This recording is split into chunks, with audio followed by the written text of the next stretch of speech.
And now, WTOL 11 Sports, sponsored by Jim White Honda. Sports is brought to you by Jim White Honda. Cleveland sports history was made tonight. You can see the reaction right there. Just moments ago, the Cavs did what no team has ever done. They battled back from a 3-1 game deficit to win the NBA Finals. The Cavs' first ever NBA title, and it's the first championship for Cleveland in 52 years. LeBron James had a triple-double and this massive block on the night, but it was this Kyrie Irving three-pointer with 53 seconds left to put Cleveland on top that made the difference. The Cavs would hold on to win it as that shot would not fall. They win it 93-89. And it was the final day of the U.S. Open at Oakmont near Pittsburgh. Dustin Johnson leading the way. And here's a close look at the possible one-stroke penalty he faced on the fifth hole. It kind of loomed over him until the 18th hole, but in the end, it didn't matter. At the end of the round, Johnson was docked that point, but he still finished 4 under, which was enough to get him his first career major win.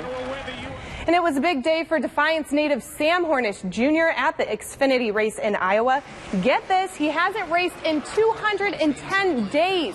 He got the call Monday to fill in for today's race, and he ended up winning it.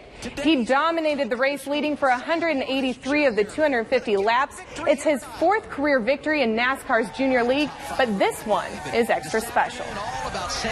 I can't tell you what this means to me. Worked so hard to try to get a win when I had my kids here, and the fact of how all this went on, I just, got to thank God. He makes things happen. Tigers, Indians, and Mud Hens all in action today. We start with Detroit on the road in Kansas City. Stephen Moya leading off the third, and he does it with a bang, a solo shot to right. His first career major league home run.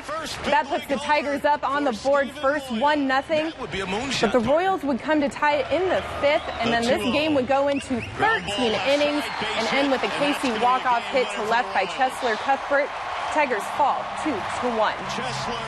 Indians hosting the White Sox. Carlos Carrasco on the mound for Cleveland. Tribe trailing 2-1 in the third. 3-2 count for Juan Uribe. He goes down and he gets that one and sends it deep to left. Bye-bye. Solo homer to tie it at 2. And then we go into extras. 10th inning, 2 out, bases loaded, and Jose Ramirez 0 for 4 heading into this at-bat. But he connects with the one that counts. Chopper pass first base. Tribe wins it in extras, 3-2. Especially a left-hander. Mud Hens hosting Rochester, bottom of the 5th, 2 out, 1 on, and Jeff McVanney laces this one to left. That would score 1. Hens on the board first. But the 6th inning was trouble. Rochester takes a 2-1 lead. Hens make a pitching change, and Thad Weber, he's not happy. He ends up getting tossed. Then Lloyd McClendon comes out, gives the ump a piece of his mind, kicks dirt over the plate. He was ejected as well. Rochester scored 7 that inning. The Hens couldn't answer. They fall 8-5. And at any age, an Ironman competition is a grueling, brutal test of wills. But imagine swimming, biking, and running your way to the finish line at the age of 72. Jordan Strack has this week's Weekend Warrior. Sylvania's Jim Donaldson has been participating in triathlon since 1981. He estimates he's been in over 300 of them. He's also done 100 half Ironmans and is now prepping for his 8th full Ironman. It's just my competitive nature. It's also the thrill of being physically fit and healthy at 72 years old and things. I think I just want to go on as long as I am physically able. Donaldson will be heading to Hawaii for his next journey. An Ironman competition begins with a 2.5-mile swim, followed immediately by a 112-mile bike ride, and then followed by a 26.2-mile run.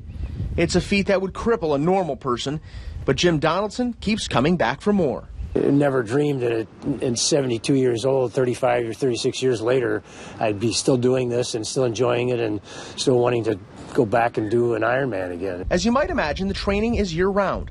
Donaldson is in an endless cycle to make sure he completes this incredible race. I train pretty much all year round and keep in top physical shape, and so we just ramp it up from here to October with longer bike rides, longer runs, longer swims, maybe a little more often in each of the 3 disciplines.